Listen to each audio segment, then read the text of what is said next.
Welcome everyone to our first panel discussion that actually has our claim competitive and diverse in the title. So we are looking at how competitive and diverse is the European landscape when we talk about women in leadership. So the idea is women in economy, a new paradigm for competitiveness. Do we need one? We are United Europe, an association founded in 2013 by the former Chancellor Wolfgang Schüssel and Jürgen Grossmann, entrepreneur from Germany, and 7 other CEOs and politicians from other European member states. And the aim of our association is to basically bring together as many pro-European individuals as well from business and academia and politics from every member state to talk best practices on how to make Europe stronger and more competitive. So today we look at the basically the world of women in boards, women in management teams, and how this situation can be improved. How is it different in the different member states? How is it managed? And we have fantastic women on the panel today. We will start off with our keynote speaker, Juliana Hilf. She's the partner at Freshfields, Brook and Deringer, has 25 years of experience and focuses on advertising and sustainability foremost, and has led the firm in the entire group in Central Europe. Then we have Päivi Jokinen with us. She is the chairwoman at European Women on Boards, and also the managing director at Avant. It's an executive research and career development company. Then we have Mara Bubberman with us. She is from the Netherlands and is the EU Affairs Advisor for the Northern Netherlands in Brussels. Mara, can you hear us? She should now be with us. She just joined. Yes, it was fantastic. A bit join, but I signed up for Zoom. I didn't know that I had to make an account in Zoom as well, but I'm glad you're here. Fantastic. So are you in Brussels or are you in the Netherlands? In Brussels. In Brussels, fantastic. Cool. Welcome. And we have İpek Tekmir, originally from Turkey. Where is she? She's working in the EU Parliament as an advisor and is also a young professional advisor of United Europe since a long time. So we know each other for a couple of years. Thanks for joining. Hello. Hello, thank you very much.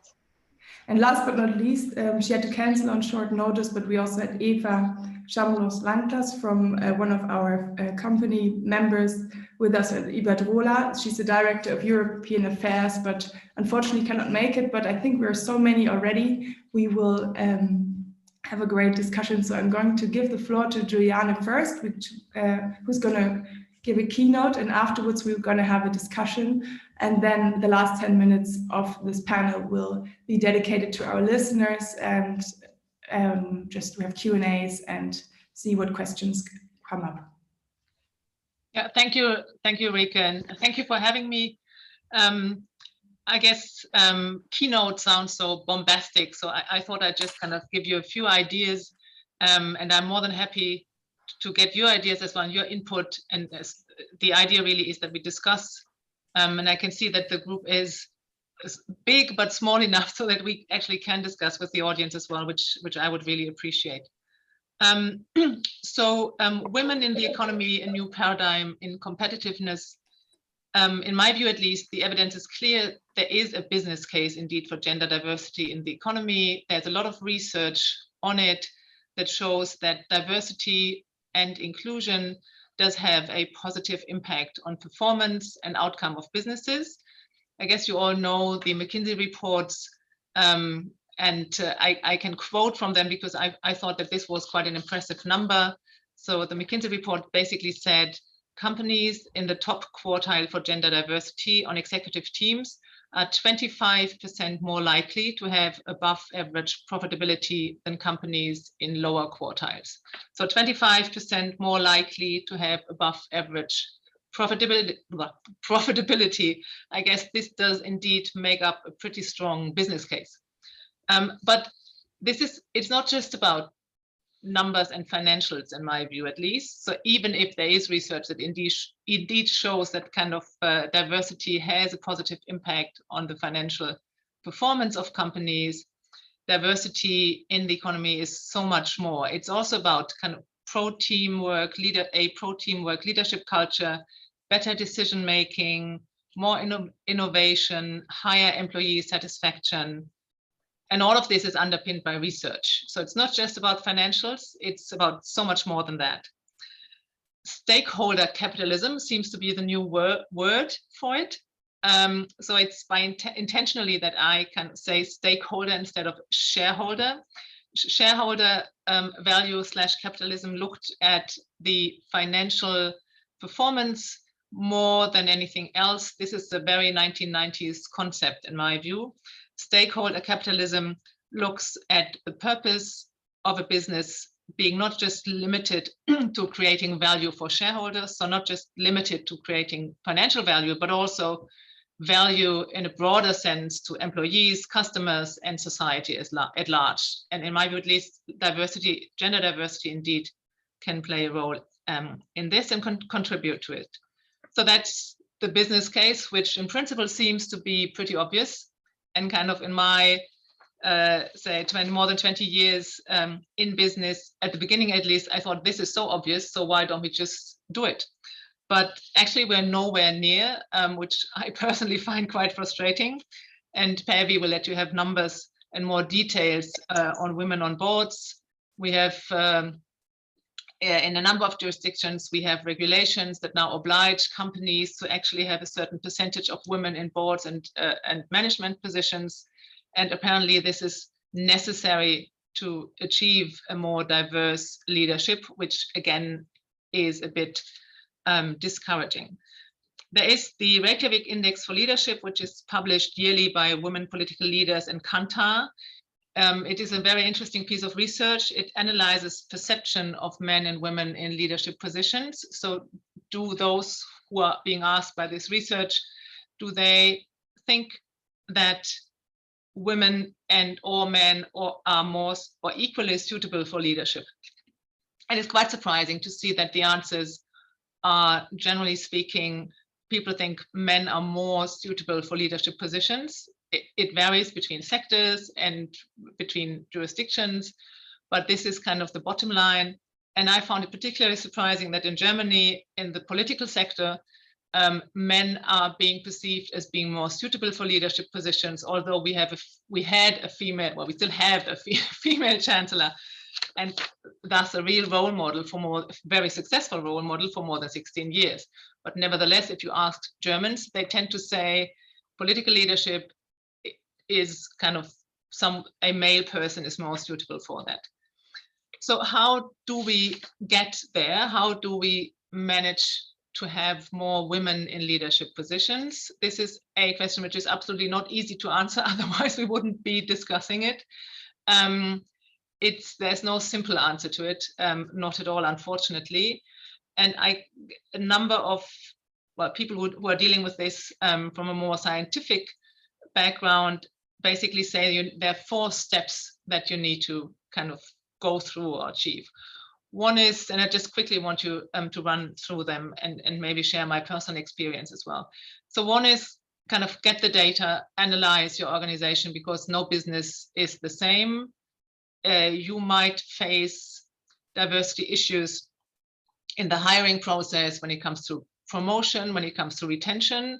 This might differ. Your business might be different from others. So really kind of do analyze your specific situation. Are specific departments performing better than others? Why is that the case? Does your leadership team really, really want it? Why do female high potentials leave? Why do female leaders in leadership positions leave after some time? Ask them, analyze their answers, and see what you can do about it. So this is the first step, which is basically kind of get the data right and analyze the situation. Second is set a very simple and bold target and talk about it publicly. So for example, say 40% women in first and second management level by 2024. So very simple and quite bold. It's then necessary to get the buy-in from your leadership team. It really needs to be communicated clearly inside the organization, but also outside the organization. The tone from the top is really, really important. You need to be authentic. So if your CEO doesn't believe in it, people internally as well as externally will find out.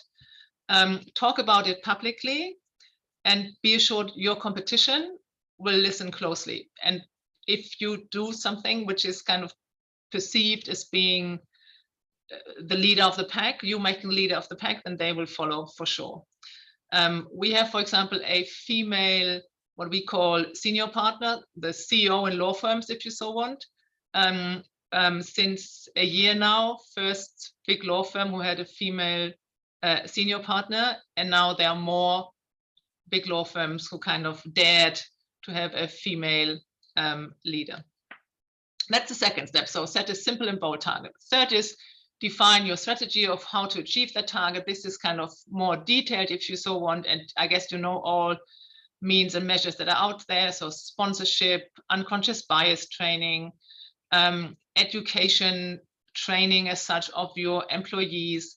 There's a wonderful piece by the Albright Foundation, which is called Bullshit Bingo. So kind of whenever someone asks you a specific question or kind of makes a statement such as women prefer to stay at home and look after the children, then kind of you get the answer there. So you can download it from the internet. I really like it. Have a feedback culture, raise awareness, speak up internally. Don't leave the diversity issue to the women. So don't kind of just leave it to the women to talk about it. So maybe our panel is kind of showing the opposite, but anyway, get input from your workforce on what might work, and kind of empower the women you have in your organization. And the last bit is, and that's the most important bit, is make sure that you implement that on all levels and hold the business accountable. So accountability really, in my view, is key. So make sure to follow up. So find ways to measure and celebrate progress. So there's one example of a huge company in Germany, for example, where they had like a blackboard in their cafeteria, and every 2 months there was like a chart which showed which department had which percentage of women. So you could see progress, and you could also talk about it during lunch. So basically, this was a mean to show people progress that was being made in various departments, and kind of by putting it on the door in the cafeteria, it was also made sure that people talk about it and discuss why a specific department was more successful than another one, and how quickly change happened or did not happen. And then the last bit is kind of make it people's everyday job, which seems very easy, but kind of you really need to think about it. So have no conference with an all-male panel, have no pitch with a male-only team. For each job or new job or promotion, have at least one woman candidate. And if you don't have a woman candidate, search for one, and kind of don't place that role until you have at least one woman candidate. An HR executive of the largest German telecom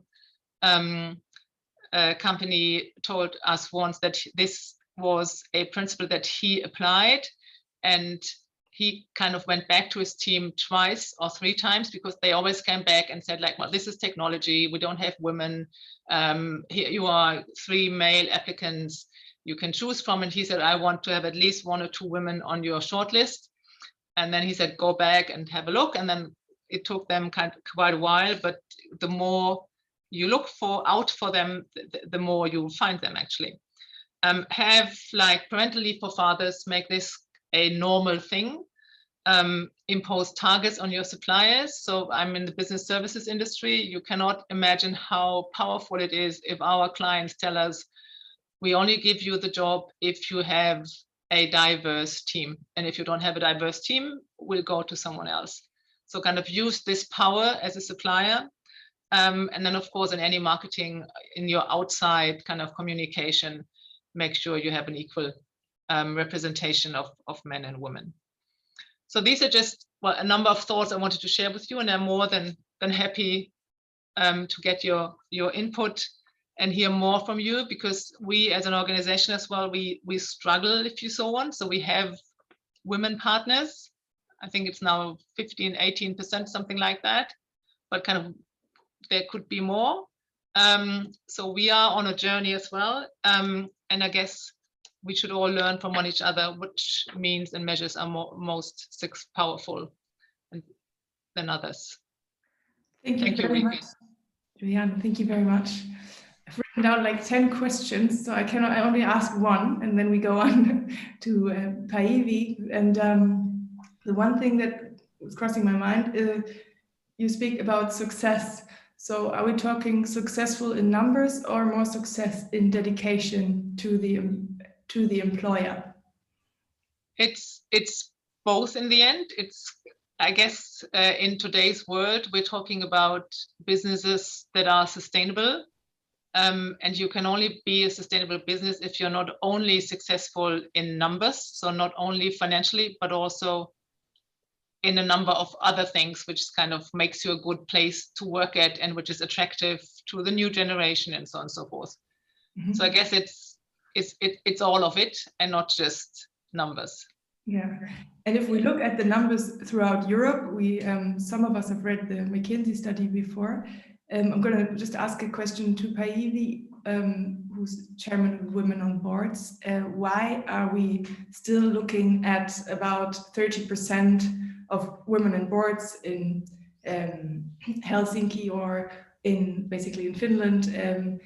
In Germany, I think the number is a little bit higher, but I know basically have been fighting through many different associations to basically increase the number of women in leadership roles or boards. I think these are two different topics, but still. So what are the key elements that are slowing down the process, if you like? Yes, thank you very much for the question. And first of all, my own background. I come from large corporations and I look at this quite as a newcomer, I must say. Only a couple of years I've been focusing on gender balance and gender-related issues, because I always thought that we will succeed based on our merits.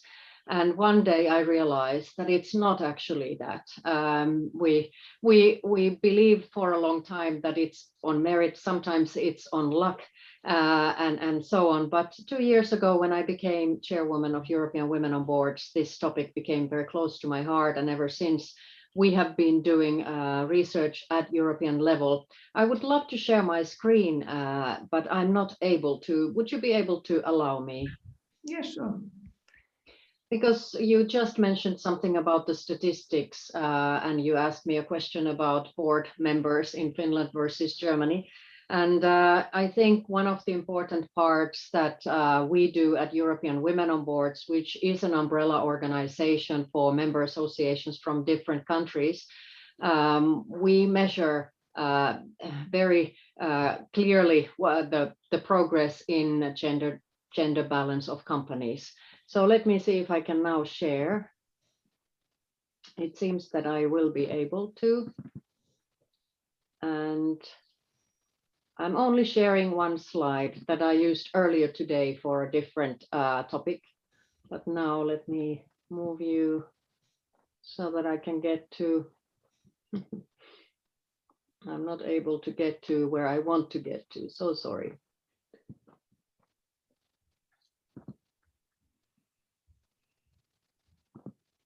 Okay, can you now see my screen, which has a ranking by country and lots of numbers and lots of green and yellow?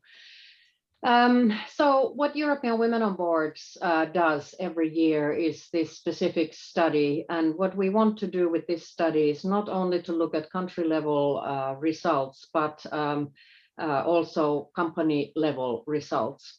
What you see here is ranking by country, and what I just heard you say about Germany is not exactly correct, because what this diversity index shows is numbers of women versus men on boards, on executive levels, and on the different important committees that boards might have, such as remuneration committee and so on. So what you see, I hope you can see, but I'm actually having you on top of that There is absolute count of women, which is important. Women on boards, women in executive levels, and women in committees. And gender balance means, of course, one woman, one man. That would be an equal. That would be equal, and then it would be a score of 1. And you see that Norway is scoring 0.74, is closest to a gender balanced situation. And what you see, hopefully, next to the country names, there's a little balance symbol. And this balance symbol next to Norway means that there is quota legislation in the country. Norway, France, Italy, Belgium, Germany, Portugal. Those are the countries that have quota legislation and therefore are kind of forcing women to boards. It seems to be very successful for Norway and France. So it means that not only their boards, but also their executive teams are gender balanced or more gender balanced than some other countries. But your point about Germany is Germany is now in number 12 position, regardless of the quota. So this is an interesting question, whether Germany will then, now with new legislation ongoing in your country, maybe move from the position of number 12 to a higher position when we release new numbers in January of next year. But I just wanted to give you this view that it's important to look at not only the boards, because you can understand that this is a pipeline. So you cannot get to a board, or at least you cannot really become a chair of a board unless you have served as a profit and loss responsible person, or at least some kind of a wider functional executive during your career when we look at the biggest companies in Europe. And so that's something that I forgot to mention. Here we are actually looking at the Euro Stoxx 600 list. So you see that from Germany, that is 75 companies that are in this sample. So that, of course, limits our view a little bit. We are not looking at all the companies in Europe, but really the biggest companies, the stock listed companies, the ones which need to explain to their shareholders and stakeholders why they might not have a gender balanced team. So of course they are under more scrutiny than smaller companies. So just speaking with a Norwegian expert today, I was told that even though Norway seems like in big companies, big corporations, they are making a lot of progress, in small and medium-sized companies, a lot still needs to be done. But with this, I stop sharing and I give it back to you, Rike. Thank you very much. I'm gonna go right back into the matrix you just showed us. Before that, I want to ask Ipek, because she has to leave in 10 minutes, I think. First of all, I want to differentiate between the sectors, the basically public sphere and the private companies. So are they making any difference in terms of gender equality or not?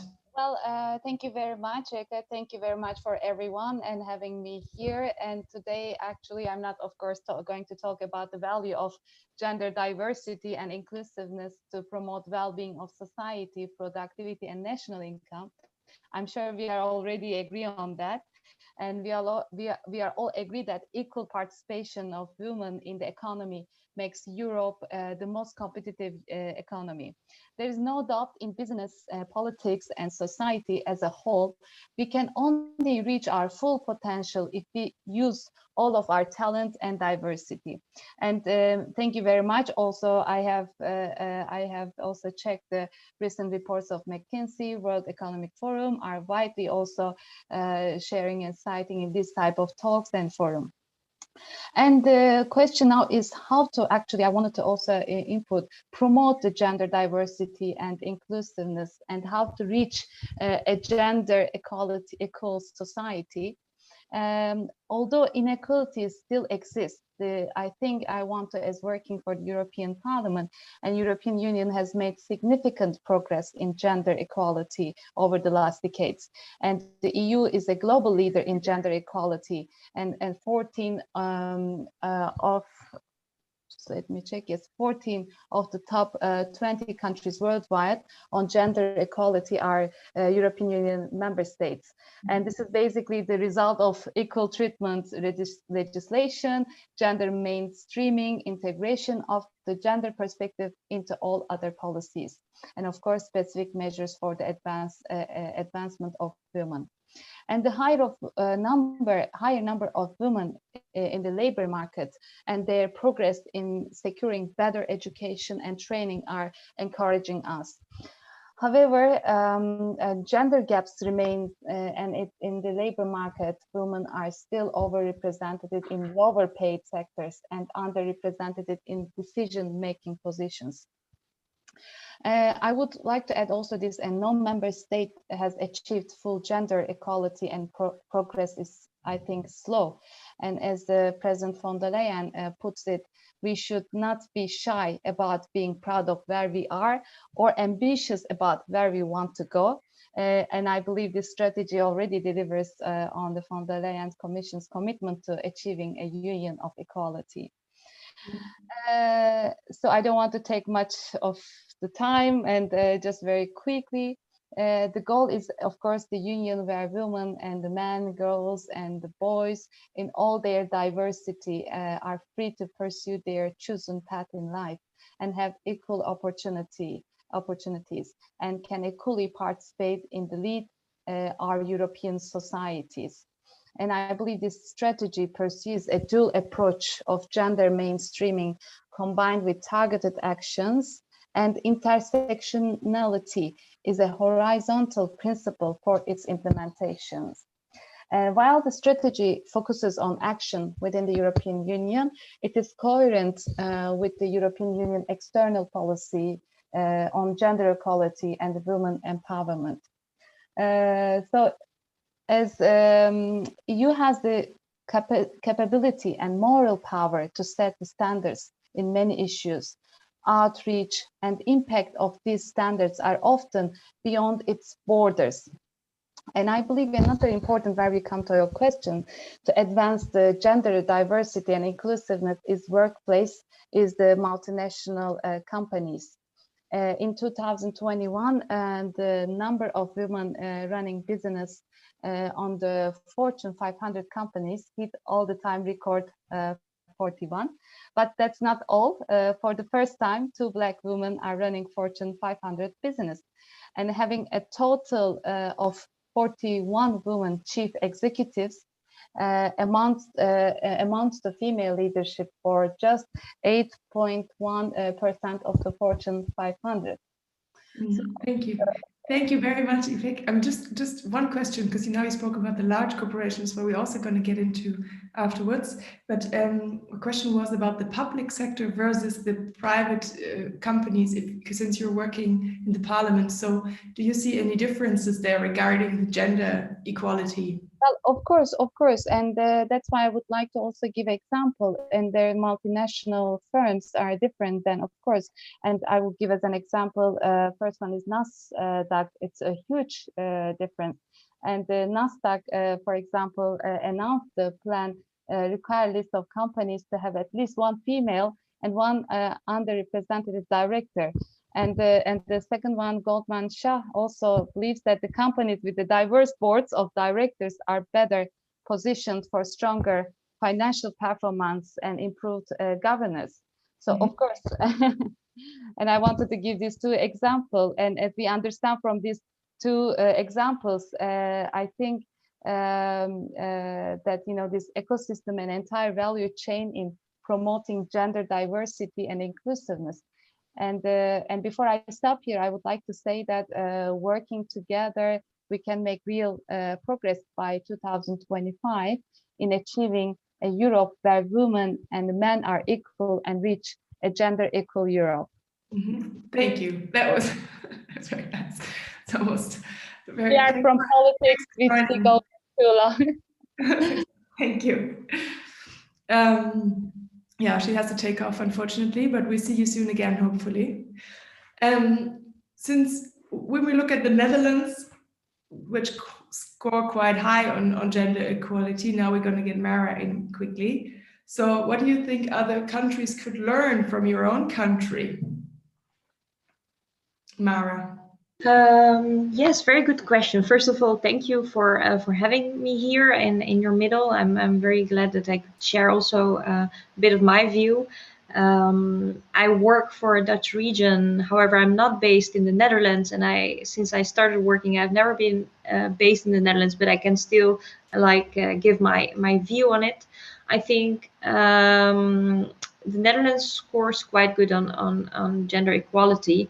And it's something where countries could learn. And I think, first of all, if you talk gender equality, you need to define it. So if it's measured by women participating in the workforce, I think we do good. And I think in that indicator, the Netherlands has a bit developed to overcome structural factors that might hamper inequality. Might hamper equality. So I think that barriers that countries might be facing are structural barriers or institutional one.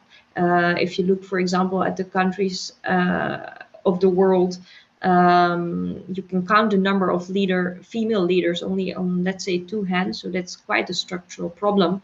And also the socio-economic development of women is also a structural factor that hampers their share, for example, in leadership positions or in managerial occupations. And I think one thing that is in Netherlands going quite well is that we have developed in order to overcome these structural factors. For example, the socioeconomic situation of women, as I just mentioned before, has gotten better over time. And studies also show that if you look at this socioeconomic development indicator, that the number of or the proportion of women share of female parliamentarians is also higher. So you can see that if you focus on the one, the other also gets better. So I think that, for example, public institutions in the northern countries, also as the Netherlands have done, they have a long tradition of government intervention in promoting social equality, and that has made also the public more receptive to the idea of positive actions, sometimes debated or not, such as gender quotas. And these are designed to achieve equality for women in the public life. So I think that's a thing that the Netherlands has done quite well, but steps are still needed to be taken to achieve full equality. Yeah, you just said of course the government did quite a good job. Question is if it's also a cultural element that could lead to these numbers. I would like to give this question also to Juliane and Päivi, because this basically belongs to also what they just said. So maybe one of you starts. Should I continue or continue, and then we go over to Juliane and then Päivi. Okay, that's great. So I think there are multiple factors. So not only the cultural one, but also, like I said, the institutional one and the structural one. Cultural factors that might be a barrier is, for example, like the predominance of traditional attitudes towards gender roles. Countries that still have this traditional attitude will score lower in terms of having socio-economic equality, and this has also impact on the political culture, on their institutions. So maybe what you could say in cultures with traditional attitudes towards the role of women, for example, to stay at home or take care of the family, many women that grow up in this kind of culture might be reluctant to run management positions, for example. So this is what my personal take on this is. Thanks. Juliane? Yeah, we tend to say that culture plays quite a big role, but I'm not so sure about it. So we did some internal research. Well, I wouldn't even call it research, but we had a women conference within our firm and did some research prior to that. And we have offices in all major jurisdictions in Europe and in the US and China. And it was really interesting that the issues females are facing are the same around the globe. Mm-hmm. And I'm not talking about kind of entering into new roles, so kind of not those that we recruit, because we recruit, say, 50% women and 50% men, well, more or less. But then the career you have within an organization. So is it a glass ceiling? I don't know, but kind of the barriers that women face, the business culture, maybe more than the culture of a specific jurisdiction. These are the same issues that women face around the world. I think that was at least surprising to me, that what we usually discuss, like it's more difficult to have a place in the kindergarten in Germany than it is in France, and all of this, that this does not seem to play a real role to this extent. But Pevi, you have more scientific knowledge on these issues than I do. Yes, whether a culture plays a role, then I suppose we have to start from the beginning. So how many women and men graduate from universities in different countries and from different programs? And obviously here in Finland, from many schools, we have more women graduating than men, and we have very successful students, female students as well. So, but what happens during the careers, as Julian was talking about, I believe it is quite clear that there are still a lot of cultural differences within corporations and within companies, that some companies are more promoting this female talent and giving the opportunities to women, and some companies don't even realize that when there is a strategic project or when there is a promotion possibility, that women are maybe not the ones who are the first to go after a promotion or to stand up and say, yes, I can do it. I am an executive search consultant at the moment, and I notice the big difference in how you have to inspire and talk to women slightly differently about new opportunities. And these are certain things that happen. Not really, I wouldn't say that it's different from Finland and Germany. It happens in all of the countries, depending a little bit on the company. And so I would say that role models that we have had in the Nordic countries maybe helps. We have a lot of, at the moment, you talked about public sector versus private sector a while ago, and as you know, we have a lot of public sector female role models in Finland right now, with our Prime Minister and many other ministers being female. I'm sure that this will help, and somebody has said that because we had the first female president in Finland some 20 years ago, that has helped women believe that we can achieve different things. So I think the role models we've had have really influenced the ambition levels that women in my country have, at least. Mm-hmm. Thank you so much. Now I would like to go back to your chart that you showed earlier. So jump back, and because if companies with diverse teams perform better, as Juliana said, what stops them from incorporating more women into their teams? So that's a question to you, Pavius. Yes, I would answer from my executive search experience. Why are companies not more focused on finding more females? And as Julian just said, some companies are saying, please bring me a female candidate. But unfortunately, the Harvard Business School has proven that if there is one female candidate and 3 male candidates, the female candidate has 0% probability of being selected, 0%. So it's useless to have one female candidate in the pool. You have to have 2. And then this one person doesn't stick out as the oddball. So what we are promising now to companies here is that we will always bring a balanced set of candidates. And you also have to make sure that the process is bias-free.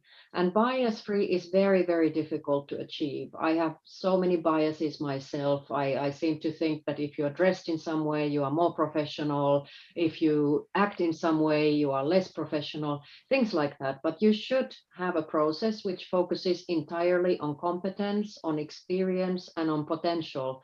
What have you achieved in the past? And this is very difficult to do. You really need professional people to analyze and not just believe in your gut feeling, because unfortunately the gut feeling is very likely to take you to the wrong direction and you don't even notice it. I don't even notice it. So when we are interviewing candidates, there are always two people who are interviewing and we are sharing experiences. What did you see? What did I see? And we focus, our interviews are always structured so that the same questions are asked from everybody. We're not talking about sailing or horseback riding or anything like that. We're talking serious. So I believe that's part of the reason that sometimes the unconscious bias drives us to the wrong conclusions. And we have seen statistics in Finnish companies that are actually measuring that female leaders often hire male successors, but male leaders almost always hire male successors. So you can imagine that there is also a bias within women that we feel that maybe a male would be a better successor of my job, which then leads to more male succession. So there are so many reasons why, but we need to open our minds and think about what could be some of the biases that we are having in our processes when we are hiring new people, and keeping in mind that one woman is not enough. We need two women, and then that's not the oddball. So could we say females hire females and men hire men?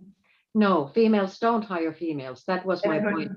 That females hire males and males hire males. So what does your association do to change that? Except from having the large numbers you just showed us. Yes, so European Women on Boards is there to promote in exactly gender equality in decision making. So we want to highlight decision making, which means the roles of CEO, CFO, CHRO, really the top level executives, and we want to see people in those positions where decisions are truly being made. What we do with our research that you just saw, and I haven't shared with you the leading companies, but we have company names for each country, and we share those company names. And we discuss with those companies, and on our website you can see some of the best practices that we collect from the leaders. How did you achieve this? What did you have to do? And that we believe that by distributing best practices, we will be able to attract other companies to follow lead. And we noticed that it must be the CEO who believes in it, as Julian said. So it's mostly the CEOs that we talk to, and we want to disseminate the information that this is possible. And also we want to disseminate the business benefits. How much did the profitability improve? How much business success did you have due to this? So that there is no question in people's minds that it's a good strategy to have a diverse leadership team. Fantastic. Gonna look at those best practices. Yes, EuropeanWomenOnBoards.eu. You will find it on the internet. Now we have only 10 minutes left, so I'm going to see what questions arise from the audience. I'm going to open up the panel to our listeners, and feel free to just say your name and ask a question. Otherwise, I will continue, but I hope there are some who join me. Is anyone interested in asking a question? You can also raise your hand. Yeah, James? I guess I'm the token male today in the audience. I feel I must ask a question. It's unfortunate there aren't more men here for a more robust debate. We've talked about legislation for more women in leadership roles and in leadership, and that seems to be something that's working, at least in some jurisdictions. In Germany, you mentioned there's a quota system for women on boards, but is it really working? Is it correct that the quotas are set by the companies themselves? And there are some companies which have cynically set the quota at 0, claiming that they're against the notion of quotas in principle. Maybe I answer first and then Julian as the local expert in Germany. But so the quota is actually legislation set for large corporation boards. So they have to, I believe that they need to explain if they don't have 40% women on the board. So it is not something that you set yourself, but of course, if internally somebody decides that, you know, instead of the 40% that the government asks me to do, I'll do 0. It seems like an odd strategy. But Julianne, what would you say? Yeah, I think, well, I'm not an HR lawyer, obviously, but I think there was a transition period where indeed you could kind of set your own quota and then just needed to report kind of on progress towards the quota you set yourselves. And indeed, some set it to 0, which is kind of indeed very cynical. When this legislation came up, a number of clients also approached us, kind of asking us, how can we prevent that from happening? Which is also an interesting move by a company. But well, this was all a few years ago, and I'm an optimistic person, so I would hope that this has changed. We now have new legislation in force, which applies not to the board level, but to the management level. So the executive level in Germany, which was politically quite a success. It applies only to very specific, small number of companies in the very end, but nevertheless, it shows that there's a real political will to have more women in leadership positions generally. And the hope, at least, is the more you see there, the more it becomes natural, normal to see women in leadership roles, and the less you need to have these very prescriptive rules in place. There's another hand up. Francis Cowell. Unmute. Oh, hello there. I'm speaking with somebody with a lot of experience in senior management roles. And I work in a very male-dominated industry, the finance industry. My observation is that quotas can have an unintended consequence, at least in the short term, where you say, okay, well, we've got to have 40% women on a board. The impulse quite often is to hire people's nieces, wives, sisters, girlfriends. And so these become puppet members of the board and actually do discredit the whole idea, not just of quotas, but of women on boards. I agree very much with Päivi and Julianne's point that you need two people, and then it starts to look as if it might become serious, but there's a long time before that can actually happen. And while you have those token women on boards, then it's doing more harm than good. The other point I would make is that it was mentioned somewhere, and I can't remember by whom, that one of the, and I think it might have been Julianne, one of the big impediments to getting women in senior positions and on boards is that the pipeline just isn't there, that women's career paths aren't taking them to senior positions and executive director roles, which is the next step from the non-exec position. And why that is goes right back to female participation in the workforce at all levels, I would say. And that's not just the education system, it's practical things, usually childcare. You know, when I started work, there was no childcare. There was none at all, and it was an extraordinarily difficult thing. The other thing that made work much more feasible for me was the stupidest, simplest thing, and that's late night shopping. Most women find it awfully difficult to juggle career and home life. They're the ones that do the shopping. And if you don't have late night shopping, which we didn't have when I started work as a single mother. And that was a huge problem, a huge logistical problem. So those things, female participation and the pipeline. Now, what you do about that, I don't think there are any quick fixes.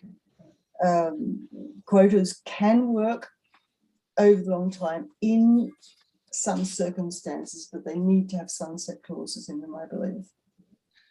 Yeah, can I just kind of, Rika, just one comment to that? I do agree. So I think no one wants quotas in the end, but kind of we need them. The older I am, kind of the more I really think we need them in order to change something, but we cannot stop there. So bringing women into leadership positions, that's not kind of, we shouldn't stop there, because they need to be successful, because if they're not successful, it will have just the opposite effect. So you see a woman being promoted to, say, kind of in a C leadership position, and then she kind of fails, is not accepted or whatsoever, and this does not incentivize other women to take that very kind of career path. And that's why we cannot stop by just kind of hiring them, but we need to make sure that they are happy where they are and that they can thrive and be successful. Yeah, I agree. A lot of women give up because they don't get that support on the way through. You think, oh, it's easier just to go back home. They do. I've seen it happen so many times. Frances, Yeah, a are lot you of in the UK? Which country are you in? Well, I live in France. My career began in Australia, and then I worked for 15 years in the UK, all the time, most of the time in the finance industry in senior positions. When I came into the industry in the 80s, there were precisely 3 women in the investment management business, me and 2 others. And so, well, that's how male dominated it was. And it was unusual for me to find myself in a room with another woman who wasn't there serving the coffee. So, and I was often asked, or sometimes asked to go and get the coffee, which I replied joyously, well, certainly, sir, would you like some salt in that? They got a message, but that's how it was. So we have come a long way, and partly that's due to the activity of people like you. But that's just my experience. Okay, I'll get off. Thank you very much for this input. We have spoken for an hour already, so we're going to slowly close the panel, and I'm gonna give a summary, of course, of all these findings you've presented to us. It was very, very inspiring. Thank you so much to all the panelists, and a great thank you to Paula for organizing this panel. Paula, are you there? To all of you, it was such an interesting chat with all of you. Great. Okay, so what we're gonna do, because there are so many subtopics in this one big topic, I would love to repeat this actually. So and over the next couple of months, dive deeper into the different fields we covered today. And for now, I wish you all a great evening, and I hope to see you soon again, online as well as offline. So offline, hopefully at our General Assembly on the 23rd of November in Berlin. So this is one opportunity. Of course, there are more. And if you just check the website, you see what we're up to in the next couple of months. And yes, thanks for joining and all your input. Thank you. Thank you. Bye-bye. Thank you. Bye-bye. Thank you. Bye-bye. Okay.